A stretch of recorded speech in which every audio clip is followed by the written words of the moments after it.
नमस्कार, आप देख रहे हैं पहरेदार भारत न्यूज और इस वक्त की जो तस्वीरें हैं वो नाथोसरी चौपटा से आप ये तस्वीरें हैं वो देख रहे हैं। जमाल से एक बहुत बड़ा मामला आया था कि एक बच्चे ने अपने ही अध्यापक पर वार किया। तो इस मामले में नाथोसरी चौपटा में अध्यापक हैं वो पहुंचे हैं और उनके साथ कुछ और अध्यापक भी हैं जो इस मामले में अपनी बात है वो रखेंगे और उनका यही कहना है कि इस मामले में जो सख्त कार्रवाई है वो होनी चाहिए और प्रशासन इस मामले में कहां तक पहुंचा है। तो सबसे पहले तो बात करते हैं उन अध्यापक के साथ। क्या नाम है सर? सुनील कुमार। पूरा प्रकरण क्या हुआ, क्या बातचीत हुई थी आपकी, क्या घटना हुई? सर कल सुबह 9:15 बजे की बात है। मैं कक्षा 10वीं कक्षा में था और बच्चों की कॉपियां जांच रहा था। तभी अचानक से एक बच्चा और उसने अपने पॉकेट से है वो पेचकस निकाला और मेरी गर्दन पे वार कर दिया और फिर उसने उस पेचकस को अंदर धकेलने के लिए ऊपर से और 2-3 वार करने की कोशिश की, लेकिन इतने में मैं संभल गया और खड़ा हो गया तो वो बच्चा भाग गया। क्या मामला सर? अकस्मात मतलब एक बहुत गहन रिश्ता होता है छात्रों में, अध्यापकों के बीच में, और इस तरह की घटना को अंजाम देना एक नाबालिग छात्र द्वारा क्या मायने रखते हैं? क्या हुआ होगा ऐसा? सर ऐसी पर्सनल कोई भी बात नहीं हुई थी, ना तो बच्चे को अलग से कोई डराया गया था, धमकाया गया था या पीटा गया था, ऐसी कोई कहानी नहीं है। मैं तो खुद असमंजस में हूँ कि ऐसा क्यों किया उस बच्चे ने, क्या बात है, इसके पीछे क्या कारण हो सकता है, मुझे स्वयं ये मालूम नहीं। सर कहीं कहीं मतलब सामाजिक तौर पे लोगों के बीच में चर्चाएं हैं कि बच्चे के पास मोबाइल था या पहले भी मोबाइल को लेकर उसको मतलब चेताया गया था कि मोबाइल नहीं लेके आना है या मोबाइल मिला हो मौके, ऐसी कोई घटना हुई? नहीं सर, ऐसी ये तो स्पेशल बच्चे के साथ तो हुई नहीं सर, लेकिन बच्चे हैं अनुशासन बनाए रखने के लिए स्कूल में जो भी बच्चे अगर ऐसा कुछ करते हैं तो समय समय पर हम असेंबली में भी और वैसे कक्ष में भी उन बच्चों को समझाते रहते हैं ये बातें। तो जैसे हथियार के रूप में ये कड़ा है वो नहीं डालना होता है या मोबाइल फोन है वो स्कूल में नहीं लेके आना होता है, तो ये चीजें तो बच्चों को समझाते ही रहते हैं सर। आज आप तमाम साथियों के साथ थाना नाथुसरी चौपटा पहुंचे हैं, क्या मांग लेके आए हैं, क्या बातचीत हुई है पुलिस से? बस यही है सर, मैं तो ये कह रहा हूँ जैसे एक शिक्षक के साथ ये घटना हो रही है तो इसका मतलब जब शिक्षक अगर सुरक्षित नहीं है तो फिर शिक्षा भी सुरक्षित नहीं है। तो ये जरूरी है कि अगर ऐसी घटना होती है तो उस पर कार्रवाई होनी चाहिए ताकि भविष्य में कोई भी बच्चा है, मेरे साथ ही नहीं किसी दूसरे शिक्षक साथी के साथ भी ऐसा निंदनीय जो काम है वो ना करें, ऐसी घटनाएं और घटित ना हो समाज में। Thank you. हमारे साथ और अध्यापक जुड़ेंगे, उनसे बातचीत करेंगे। नमस्कार सर। नमस्कार जी, मैं देवेंद्र कुमार, हरियाणा विद्यालय अध्यापक संघ जिला इकाई सिरसा से जिला सचिव हूँ। मेरे साथ चौपटा खंड की टीम और जिला की टीम आई हुई है।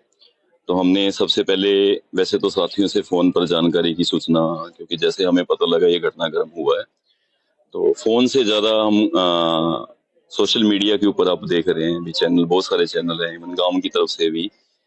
तो जब देखा गया कि साथी के साथ इस तरह की घटना घटी है और ये घटना बहुत निंदनीय है, क्योंकि अगर इस तरह की कोई गांव में इस तरह की लड़ाई होती कि जमीन का बंटवारा है या आपस में कोई और लड़ाई है, उसमें तो हम ये सोच सकते हैं इस तरह की लड़ाई हो सकती है। एक अध्यापक के ऊपर कक्षा में एक उसी के छात्र के द्वारा हमला, ये बहुत बुरी जो है घटना है और मुझे लगता है सिरसा जिला में शायद ही ऐसी कोई क्रूर घटना पहले घटी हो। तो हमने स्कूल में विजिट किया, पंचायत से मिले, एसएमसी मेंबर से भी मिले, ग्रामीणों से भी मिले, तो पूरे घटनाक्रम के ऊपर हमने जो नजर रखी है तो उसमें देखा गया कि वो बच्चा जो है वो जैसे उसकी वीडियो भी हमने देखी और बच्चों का चरित्र भी पीछे स्टाफ ने बताया कि वो इतना अच्छा नहीं है। और इसके पीछे क्या हो सकता है, मेरे अकॉर्डिंग तो कम ज्यादा बड़ा रोल जो है सोशल मीडिया के, कि आजकल बच्चे जो है ना तो अपने माँ बाप की कंट्रोल में, और हम ये मानते हैं कि माँ बाप से बड़ा हमारा रोल है। हम ये नहीं कहते कि माँ बाप, क्योंकि माँ बाप ने हमारे पास भेजा है और बच्चा भी हमारा है, हम इस बात से कतई भी पीछे नहीं हट रहे कि बच्चे को उसके चरित्र का जो निर्माण करना हमारा दायित्व है। लेकिन इस तरह की घटना घटती है तो इसके ऊपर अध्यापक समाज कभी भी चुप नहीं रहेगा। तो हमने ग्रामवासियों से, पंचायत से भी रिक्वेस्ट की है, पुलिस प्रशासन से भी मांग की है कि इसके ऊपर कड़ी से कड़ी कार्रवाई की जाए और इसको किसी भी लहजे से जो है वो समझौते की तरफ ना बढ़ाया जाए। इसके ऊपर कार्रवाई की जाएगी तभी हम थोड़ा सा अगला जो पूरा हमारा समाज है शांति के साथ शिक्षण कार्य कर पाएगा, अदरवाइज हमारे मन में भी कुंठा रहेगी। तो इस तरह की बातें ना हो और समाज से भी मैं अनुरोध करूंगा कि अपने बच्चों को समय समय पर भी वो क्या कर रहे हैं, उनकी संगति क्या है, किन दोस्तों के साथ है, कौन सा टीवी पे चैनल देख रहे हैं, फोन में क्या चला रहे हैं। और अगर बच्चा फोन चला रहा है तो मैं चाहूंगा माँ बाप उसके पास बैठा होना चाहिए और कुछ भी नहीं देख रहा तो कम से कम बच्चे के सामने, माँ बाप के सामने तो बच्चा ऐसी घटनाएं नहीं करेगा। हो सकता है अभी स्कूल में आने के बाद उनका रोल नहीं रह जाता, लेकिन हमारे पास बच्चा 5 या 6 घंटे रहता है, 18 घंटा पूरे समाज में रहता है, तो बच्चे के ऊपर पूरे समाज का, और इस तरह की घटनाएं हम देख रहे हैं कि पिछले कुछ सालों से जब से सोशल मीडिया ज्यादा हुआ है और स्कूलों में भी टैब दिए गए, वो भी हम उसकी निंदा करते हैं, और पेरेंट्स के द्वारा बच्चों को जो स्मार्टफोन दिए हुए और इस तरह की जो बातें हो रही हैं पूरे समाज के लिए खतरनाक है। टीचर साथी खड़े हैं, तमाम लोगों से सवाल है कि क्या एक बच्चे को टीचर परख नहीं पा रहे हैं, क्या कारण है, गैप क्यों आ रहा है। अभी आज ये नौबत आ गई कि एक बच्चा है वो टीचर पे, अपने गुरु पे जानलेवा हमला कर रहा है, और आपको यहाँ मतलब स्कूल छोड़ के पुलिस के पास गुहार लगाने को आ गए। क्या मानते हैं इसमें? सर कई सारे कारण पॉसिबल हैं। सबसे मेन तो अभी जैसे हम सोशल मीडिया की बात कर रहे थे, इसके रोल से इनकार नहीं किया जा सकता। इंस्टाग्राम जब बच्चे प्ले करते हैं तो जब देखते हैं इंस्टाग्राम के अंदर बच्चा क्या चला रहा है, जो वो सॉन्ग्स जो गन कल्चर को प्रमोट करते हैं, या वो ऐसा कंटेंट देख रहे हैं जिसमें जो असामाजिक तत्व हैं या जो गुंडागर्दी फैला रहे हैं, उन तत्वों को वो फॉलो कर रहे हैं। यानी जो जिस टाइप के लोगों को वो अपना आइडियल समझते हैं, इस प्रकार की घटनाएं उसी का एक मिरर इमेज है। तो मुझे यही लगता है कि भाई इन चीज़ों को हमें सख्ती से डील करना चाहिए। जहाँ तक बात आप कर रहे थे कि टीचर परख नहीं पाते हैं, टीचर्स परख पाते हैं। टीचर्स को इन बातों का आइडिया पहले से होता है, पर हम ऐसी उम्मीद नहीं लगाते कि बच्चे हमारे ऊपर हमला करेंगे। अभी सुनील जी जिनके ऊपर हमला हुआ है, मैं उन्हीं के स्कूल में पढ़ा रहा हूँ, डॉक्टर धर्मेंद्र मेरा नाम है।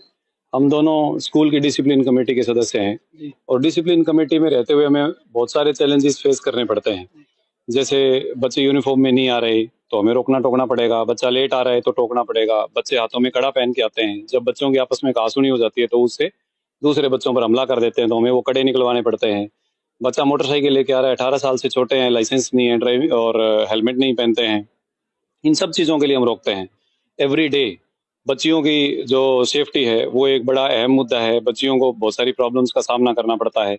इन सब चीज़ों को देखते हुए जब हम बच्चों को बार बार टोकते हैं तो कहीं ना कहीं टीचर जो है वो बच्चे की नज़रों में चढ़ जाता है कि इस आदमी को क्या दिक्कत है मेरे से भी, मेरे को वो क्यों नहीं करने दे रहा जो मैं करना चाह रहा हूँ। लेकिन वो नहीं करने दिया जा सकता किसी भी हालत में नहीं, और ये जो घटनाएं हैं उसकी वजह से भी उसका एक्शन का रिएक्शन आप मान सकते हैं। हालांकि इस बार तो अभी सर ने कुछ कहा भी नहीं किसी बच्चे को, लेकिन इसका मतलब ये नहीं है कि टीचर कुछ कहते नहीं।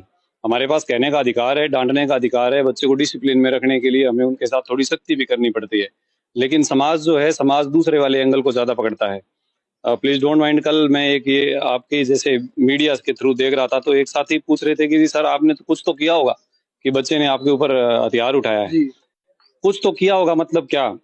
टीचर जो है बच्चों को पूछ सकते हैं, डांट सकते हैं, बच्चों के पास किताबें नहीं होती है, और जो ये बच्चा ये तो यूजुअली डिसिप्लिन में रहता नहीं है, स्कूल में बहुत कम आता है, किताबें नहीं होती हैं, होमवर्क कंप्लीट नहीं करके आए, तो अगर टीचर मुंह बांध के बैठे रहेंगे तो हम किस प्रकार के समाज को बनाएंगे? हम कैसे उम्मीद करें कि हम बच्चे के भविष्य को निर्माण करेंगे? तो निर्माता निर्माण करना और अध्यापक पे हमला हो जाना, कई शब्द हैं जो मिला के अगर इसको देखा जाए तो बहुत निंदनीय घटना घटी है। अब समाज से हैं, टीचर हैं, क्या कहेंगे? मैं सर पहले तो आपका धन्यवाद करता हूं जो आप ऐसे मुद्दे उठाते रहते हैं, और जो कल की जो घटना हुई है, जैसे ही हमें पता चला, मैं ब्लॉक से प्रधान हूं अध्यापक संघ से, जैसे ही साथी को सोशल मीडिया पे देखा तो बड़ा दुख हुआ। और आज जिस प्रकार से हमने देखा बच्चे आजकल कहाँ जा रहे हैं, शिक्षा का स्तर गिरता जा रहा है। इसका कारण क्या है कि हमारे समाज में जो सोशल मीडिया का बढ़ता प्रचार है, और बच्चे बार बार धमकाने पर सहन नहीं कर पाते कोई चीज। अध्यापक है जो बच्चे अपने बच्चों से ज्यादा बच्चों से प्यार करता है वो शिक्षा देने के लिए, और अध्यापक जो समाज में जो बुराइयां चल रही है, अध्यापक बच्चों को मोटिवेट करने के लिए, बताने के लिए, ज्ञान एक शिक्षा नहीं देता, वो सिर्फ समाज में कैसे रहना है इस चीजों के बारे में बताता है। और जैसे हमें ये पता चला भी ये बड़ा दुख का विषय, बड़ा निंदनीय है। और आज हम जमाल स्कूल में पहुंचे, वहाँ गांव की पंचायत भी थी, एसएमसी प्रधान भी थे, एसएमसी के मेंबर भी थे, और हमारे अध्यापक साथी भी वहाँ पहुंचे। तो हमने इनसे बात की, स्टाफ भी एक था, तो हमारा वहाँ बातचीत होने के बाद में और ये एक निर्णय लिया गया कि भी हमें इस पर कार्रवाई करनी चाहिए, क्योंकि जैसे बच्चा जहाँ जा रहा है उस बच्चे को कैसे रोका जा सकता है? बच्चे को धमकाना या डांटना ये कोई बड़ी बात नहीं है। हम अपने घर में भी बच्चों को डांटते हैं, बताते हैं, उनको समझाते हैं। तो अगर हम ये चीजें नहीं करेंगे तो अध्यापक के पास पहले क्या था, डर होता था बच्चों को। आज जिस हिसाब से इन पे सुनील जी पे हमला हुआ है, जैसे पेचकस बच्चा लेके आना, ये दिमाग कहाँ से आ रहा है? ये बच्चा कैसे सोच पा रहा है? ये अध्यापक तो ज्ञान नहीं देता, समाज तो कोई ज्ञान नहीं देता, ये इसीलिए हो पा रहे हैं कि बच्चे अपराध की प्रवृत्ति क्यों होने लगे हैं। विद्यालय में नहीं आना, पेरेंट्स का बच्चों को ना पूछना क्या कर रहा है, कहाँ जा रहा है, तो इस वजह से ये अपराध हो रहे हैं। तो हमने ये निर्णय लिया कि हमें इसके ऊपर कार्रवाई चाहते हैं और हमारे अध्यापक संघ की मांग भी है कि भी इसके ऊपर सख्त से सख्त कार्रवाई हो, ताकि भविष्य में बच्चों को शिक्षा मिले और जो भी बच्चा ऐसी हरकतें करना चाहता है तो 100 बार सोचे।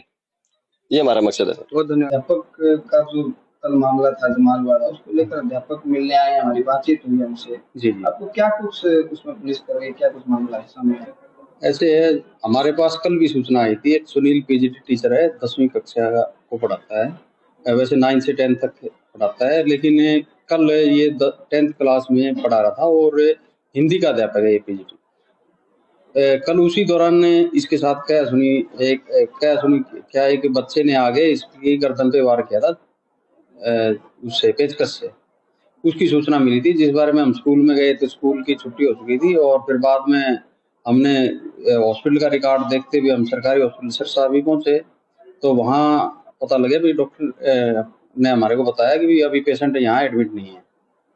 जी सर, मतलब ये जो घटना अब तक आज ये आए हैं मिले, अब शिकायत दी है, पहले भी देती थी सर? नहीं, हमारे पास अब तक कोई अलग से रिटर्न में कोई शिकायत नहीं थी। आज हमारे को सुनील जो पीड़ित है टीचर, उसने हमारे को अपने बयान कराए हैं दर्ज, उनके बयानों के आधार पे कार्रवाई की जाएगी। आगामी क्या कार्रवाई की जाएगी सर? उसके बयानों के आधार पे हम मौका विजिट करेंगे और डॉक्टरी राय लेंगे और जो चाइल्ड अधिकारी हैं उनसे भी राय लेके और नियमानुसार कार्रवाई करेंगे।